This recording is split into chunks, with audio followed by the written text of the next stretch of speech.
In this video, we are going to talk about the next topic of the living world, that is binomial system of nomenclature.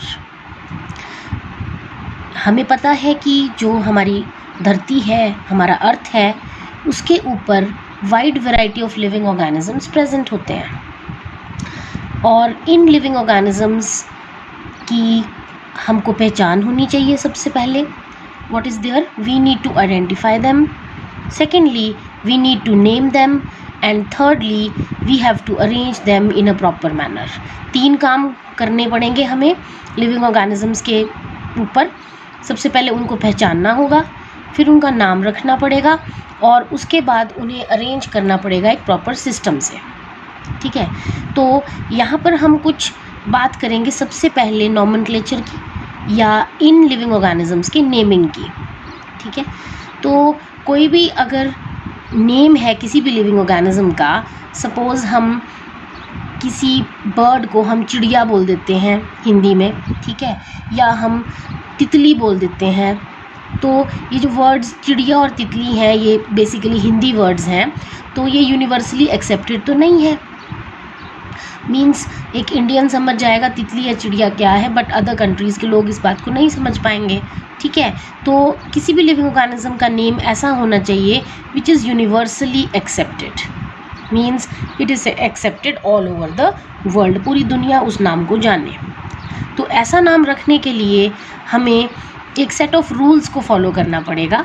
ठीक है, naming is done by following a set of rules. कुछ हमारे को rules follow करने पड़ेंगे name रखने के लिए. और ऑर्गेनाइजेशंस जैसे कि ICBN, ICZN. ICBN stands for International Council of Botanical Nomenclature and ICZN is International Council of Zoological Nomenclature. तो ये ऑर्गेनाइजेशंस कुछ सेट ऑफ रूल्स इन्होंने फ्रेम किए हैं जिनको ध्यान में रखते हुए हम किसी भी ऑर्गेनिज्म का नॉमेनक्लेचर करते हैं. ठीक है, तो पहला रूल है every organism would be given a 2-word name. किसी भी ऑर्गेनिज्म का 2-word नेम होगा और उसे हम कह देंगे बायनोमियल सिस्टम ऑफ नॉमेनक्लेचर.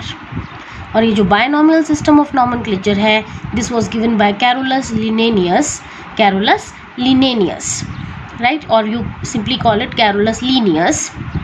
तो according to the binomial system of nomenclature किसी भी लिविंग ऑर्गेनिज्म का जो फर्स्ट वर्ड है that is known as the generic name and the second word of the name is known as species name और specific epithet. ठीक है, ये हम एग्जाम्पल भी लेंगे इसके बाद. अब ये बात आती है कि कौन सी लैंग्वेज में इस नेम को लिया जाए. तो ये जो साइंटिफिक नेम्स हैं ये लैटिन लैंग्वेज में इनका नामकरण किया जाता है. अब लैटिन ही क्यों? क्योंकि लैटिन एक डेड लैंग्वेज है और डेड लैंग्वेज से हमें मतलब है कि अब ये यूज़ तो नहीं होती है, और इसका मतलब है कि अगर यूज़ नहीं होती है तो ये मॉडिफाई नहीं होगी तो साइंटिफिक नेम जो भी रखा जाएगा that will automatically not gate changed. तो पहली बात हमने की कि किसी भी साइंटिफिक नेम के 2 पार्ट्स हैं, generic name and specific name. और सेकेंडली ये जो साइंटिफिक नेम है this is written in Latin language which is a dead language. Next rule है if the scientific name is typed. अगर हम उसको टाइप करते हैं बुक के अंदर छापने के लिए तो that name is written in italics. आप अगर कोई बायो की बुक उठाकर देखें तो उसमें अलग अलग वर्ड्स साइंटिफिक नेम्स जो होंगे वो इटैलिक्स में लिखे जाएंगे. बट अब बात आती है अगर हम इस साइंटिफिक नेम को नोटबुक पर लिखते हैं या पेज के ऊपर लिखते हैं then that name has to be underlined. Example लिया है हमने पैंथेरा टाइग्रिस का. तो ये टाइगर का scientific name, Panthera is genus, Tigris is species. इसको हमने अंडरलाइन किया हुआ है. क्यों? क्योंकि हमने इसको पेपर पे लिखा है. ठीक है, next is genus name is always written in capital. Just see here, first letter of the generic name that is capital and species name is small. जैसे टाइग्रिस है तो T इसका जो है वो स्मॉल रहेगा. अलग अलग इनको हम अंडरलाइन करेंगे. Next rule, name should not have more than 3 alphabets but and even not less than 20. तो 20 से कम नहीं होने चाहिए और 3 से कम भी नहीं होने चाहिए. Next is name of the scientist. Can also be written along with specific name. For example जैसे ह्यूमन बींग का साइंटिफिक नेम है होमोसेपियंस, तो लिनेनियस या लीनियस का नाम इसके साथ आगे ऐड किया गया है, which clearly shows that homo sapiens का नाम लीनियस ने रखा था. Right. Then we have trinomial system of nomenclature. अब ट्राइनोमियल से नाम से पता चल रहा है कि ऐसा सिस्टम ऑफ नॉमेनक्लेचर जिसमें 3 वर्ड्स हों. एग्जाम्पल गोरिल्ला, गोरिल्ला, गोरिल्ला, ये 3 वर्ड्स है. Genus, species, sub species. Human being का scientific name homo sapiens, sapiens.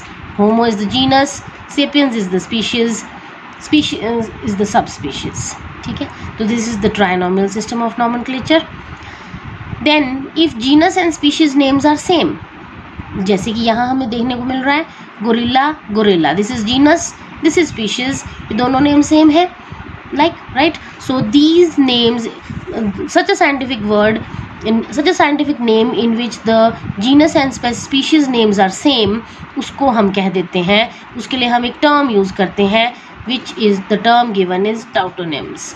So what are tautonyms? Such a scientific name in which genus and species name are same.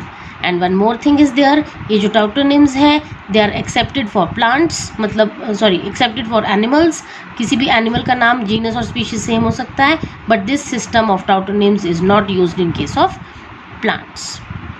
Thank you.